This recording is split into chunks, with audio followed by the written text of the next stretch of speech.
बिस्मिल्लाहिर्रहमानिर्रहीम, अस्सलाम वालेकुम। आप फैजान रिजवी न्यूज़ देख रहे हैं। आज वेंसडे 9 अप्रैल है और हम बात कर रहे हैं रूस और यूक्रेन जंग की, जो कि अभी तक बंद नहीं हुई बल्कि मजीद बड़ी होती हुई ये जंग नजर आ रही है, क्योंकि यूक्रेन के सदर मजीद कुछ कंट्रीज की इन्वॉल्वमेंट के सबूत लेकर मैदान में आ गए हैं।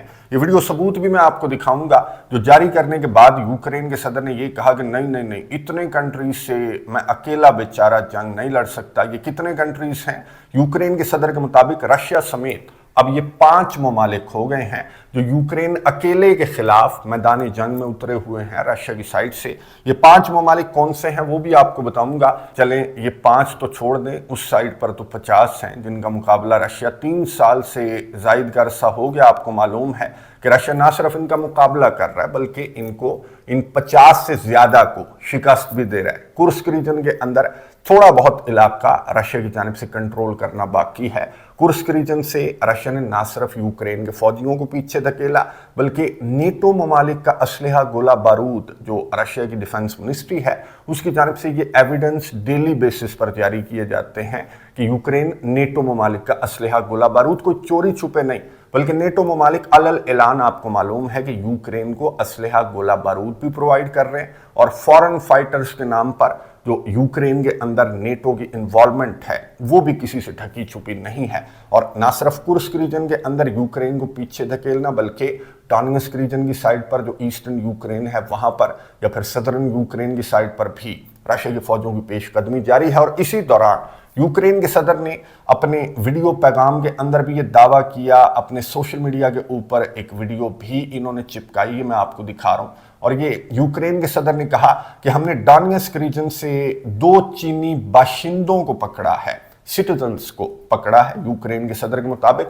लेकिन यूक्रेन का मीडिया और यूरोप का मीडिया कह रहा है कि जी चीनी फौजी जो हैं वो यूक्रेन ने पकड़ लिए हैं। अब यूक्रेन के सदर ने अपने वीडियो पैगाम के अंदर कहा कि 2 तो हमने पकड़ लिए, उसमें से एक ये मैं आपको दिखा रहा हूं, लेकिन हमारी इंटेलिजेंस के मुताबिक ये 6 चीनी बाशिंदे हैं जो मैदान जंग के अंदर कहीं ना कहीं घूमते फिर रहे हैं, यूक्रेन के खिलाफ लड़ते फिर रहे हैं। और बहुत जल्द इन 6 के 6 को हम गिरफ्तार करने की कोशिश करेंगे। फिर यूक्रेन के सदर ने यह भी कहा कि ये 6 से भी बहुत ज्यादा हो सकते हैं, यानी कि ये इनका अंदाजा है। इंटेलिजेंस के मुताबिक ये 6 हैं, लेकिन यूक्रेन के सदर का अंदाजा यह है कि बहुत सारे भी हो सकते हैं। इसलिए यूक्रेन ने जो चाइना के एम्बेसडर हैं, जो चाइना के नुमाइंदे थे यूक्रेन के अंदर, उनको तलब करके एहतजाज किया और ये कहा कि एक तरफ तो आप जो अमन है उसका लिबादा ओढ़कर, मीडिएटर का लिबादा ओढ़कर अमन की कोशिशें करते हैं, और दूसरी जानिब ये देख ले कि आपके बाशिंदे मैदान जंग के अंदर क्या कर रहे हैं। अब चाइना की जानिब से अभी तक जब मैं वीडियो रिकॉर्ड कर रहा हूं तो चाइना की जानिब से तो रद्द-ए-अमल सामने नहीं आया, लेकिन यूक्रेन के सदर के इत्तेहादी,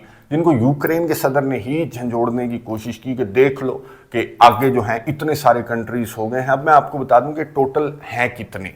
यूक्रेन के सदर की जानिब से आपको मालूम है कि पहले रशिया के बाद ईरान की इन्वॉल्वमेंट का इल्ज़ाम यूक्रेन के सदर ने आयद किया। जो कामिकाज़ी ड्रोन्स वगैरह हैं वो ईरान की जानिब से स्टार्ट ही से प्रोवाइड किए जा रहे हैं। फिर नॉर्थ कोरिया के फौजियों की इन्वॉल्वमेंट का जो इल्ज़ाम है वो यूक्रेन के सदर ने आयद किया, और फिर इन दोनों इल्ज़ामात को यूक्रेन के सदर ने इसी तरह के जो सबूत हैं वो जारी करके इन दोनों इल्ज़ामात को साबित भी किया। फिर ये चाइना के हवाले से ये वीडियो यूक्रेन के सदर ने जारी की तो ये रशिया समेत हो गए 4। एक और कंट्री के हवाले से भी यूक्रेन का दावा सामने आया और वो है भारत। भारत का जो कंपोनेंट है, भारत के जो पुर्जे वगैरह हैं वो रशिया के वेपन के अंदर इस्तेमाल हो रहे हैं, और ये अभी रिसेंटली इस्तेमाल होने लगे हैं। यूक्रेन की डिफेंस मिनिस्ट्री के मुताबिक कि हम जब पोस्टमार्टम करते हैं डेली बेसिस पर, जो हम रशिया के असलहे का पोस्टमार्टम करते हैं, तो ये रिसेंटली हमें ये एविडेंस मिलना स्टार्ट हुए कि भारत जो कि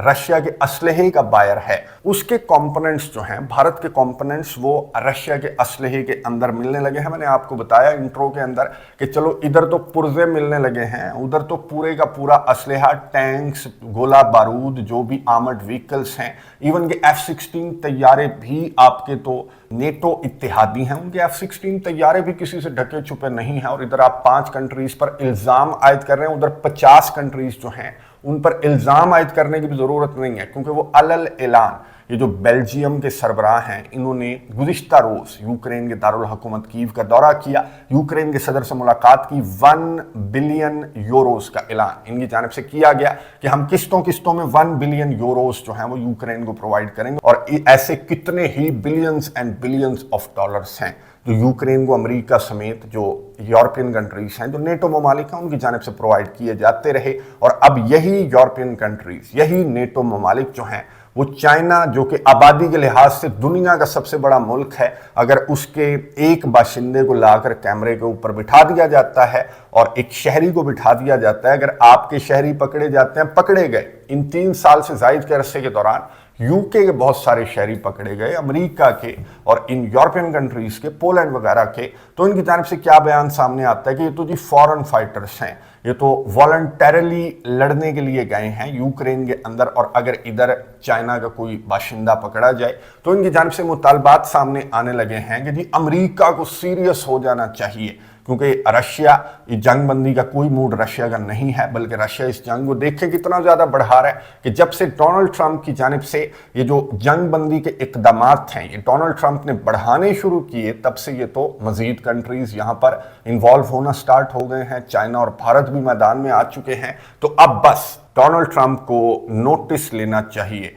ये यूक्रेन के सदर भी मुतालबा कर रहे हैं और यूरोपियन कंट्रीज़ भी मुतालबा कर रहे हैं कि डोनाल्ड ट्रंप नोटिस ले, क्योंकि ये तो इनकी तो नोटिस लेने की भी आपको मालूम है कि इनकी हालत नहीं रही। अच्छा, अमेरिका का रद्द-ए-अमल सामने आया, जो स्टेट डिपार्टमेंट की तर्जमान है उनसे ये सवाल पूछा गया सहाफ़ी की जानिब से कि जी चाइना के बाशिंदे पकड़ लिए हैं यूक्रेन ने, तो आप क्या कहेंगे, क्या आप अब भी रशिया के सदर व्लादिमीर पुतिन को सीरियस ले रहे हैं जहां तक ताल्लुक है नेगोशिएशंस का?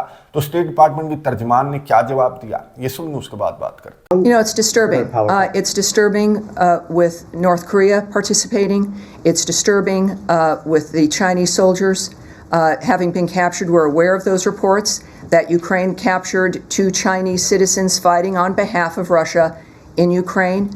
China is a major enabler of Russia in the war in Ukraine.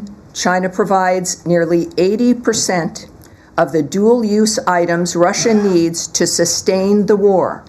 80% comes from China. As President Trump has said, continued cooperation between these 2 nuclear powers will only further contribute to global instability and make the United States and other countries less safe, less secure, and less prosperous. I think that's an understatement. गुफ्तगू आपने सुनी state department की तर्जमान की, जिन्होंने सहाफ़ी के सवाल पर जवाब दिया कि बड़ा परेशान कुन है चाइना के बाशिंदों की वीडियो का इस तरह से सामने आना कि वो रशिया की साइड से यूक्रेन के खिलाफ लड़ रहे हैं चीनी बाशिंदे, तो ये बड़ा परेशान कुन है। फिर स्टेट डिपार्टमेंट की तर्जमान ने यह भी कहा कि 80% जो कंपोनेंट है रशिया के असलहे के अंदर, अब तो खैर भारत का भी मिलने लगा है 8-9%, 80% बहरहाल स्टेट डिपार्टमेंट की तर्जमान के मुताबिक चाइना का कंपोनेंट है। यानी कि चाइना के बगैर स्टेट डिपार्टमेंट की तर्जमान ने कहा कि रशिया ये जंग जो है वो जारी नहीं रख सकता, इसलिए चाइना का असलहे के कंपोनेंट्स के बाद ये बाशिंदों का सामने आना जो है वो बहुत ज़्यादा अपसेटिंग है, बहुत ज़्यादा परेशान कुन इसको स्टेट डिपार्टमेंट के तर्जमान ने करार दिया। अच्छा, ये परेशानी तो डोनाल्ड ट्रंप की और इनके ऑफिशियल्स की मैं आपको बता दूं कि बरकरार रहेगी, और ये तब तक परेशान रहेंगे जब तक डोनाल्ड ट्रंप को यूक्रेन के सदर की जानिब से जो रेयर अर्थ मिनरल्स हैं, जो कीमती मादनियात हैं, वो नहीं दे दी जाती, तब तक डोनाल्ड ट्रंप बड़ा परेशान रहेगा।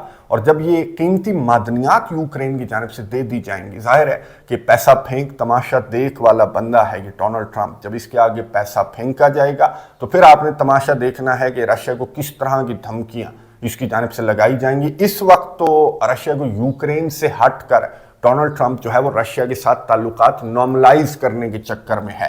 इनकी मुलाकात भी तय हो चुकी है इस्तांबुल, तुर्किया के अंदर। ये 10 अप्रैल को फिर से मुलाकात करने वाले हैं। ये रशिया और अमेरिका की दूसरी मुलाकात होगी। और इसके हवाले से जब सहाफ़ी की जानिब से पूछा गया कि क्या आप रशिया के स्क्रू जो हैं वो टाइट भी करेंगे यूक्रेन जंग बंदी को लेकर, तो स्टेट डिपार्टमेंट की तर्जमान ने क्या जवाब दिया, ये सुनिए, उसके बाद बात करते हैं। On April 10th, U.S. and Russian delegations will meet for a second time in Istanbul to try to make progress on further stabilizing the operations of our bilateral missions. So that is happening in Istanbul. There are no political or security issues on the agenda, and Ukraine is not, absolutely not on the agenda. These talks are solely focused on our embassy operations, not on normalizing a bilateral relationship overall, which can only happen, as we've noted, once there is peace between Russia and Ukraine. गुफ्तगू आपने सुनी state department के तर्जमान की, जिन्होंने सहाफ़ी के सवाल पर जवाब दिया कि एब्सोल्युटली नॉट। ये जुमला खैर आपको बहुत ज़्यादा रट्टा हुआ होगा जो स्टेट डिपार्टमेंट के तर्जमान की जानिब से कहा गया कि यूक्रेन नहीं होगा। ये स्पेसिफिकली बायलैटरल मीटिंग है जो कि इस्तांबुल के अंदर होगी। इसमें अमेरिका और रूस के जो ताल्लुकात हैं उनकी बहाली को, उनकी नॉर्मलाइजेशन को लेकर बातें की जाएंगी। यूक्रेन एक सेपरेट मुद्दा है और उस पर बात नहीं की जाएगी इस्तांबुल के अंदर इस मुलाकात में। उस पर कब बात की जाएगी वो मैंने आपको बता दिया कि जब यूक्रेन रेयर अर्थ मिनरल्स दे देगा, फीस वगैरह दे देगा, जो डोनाल्ड ट्रंप है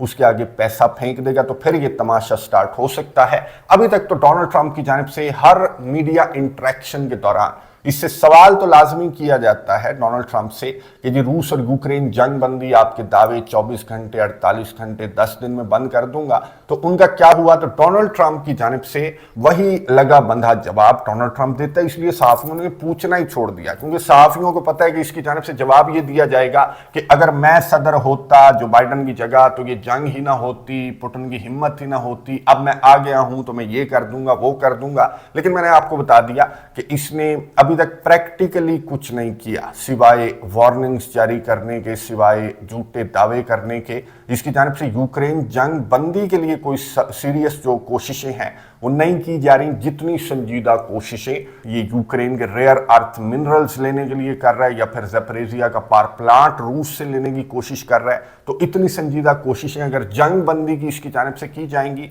तो हो सकता है कि रूस और यूक्रेन जंग जो है वो बंद भी हो जाए। लेकिन इस वक्त तक दूर दूर तक रूस और यूक्रेन जंग बंदी जो है वो कहीं नजर नहीं आ रही। कमेंट्स बॉक्स में अपनी राय का इजहार जरूर कीजिएगा। अगली वीडियो तक के लिए इजाजत दीजिए। अल्लाह हाफिज।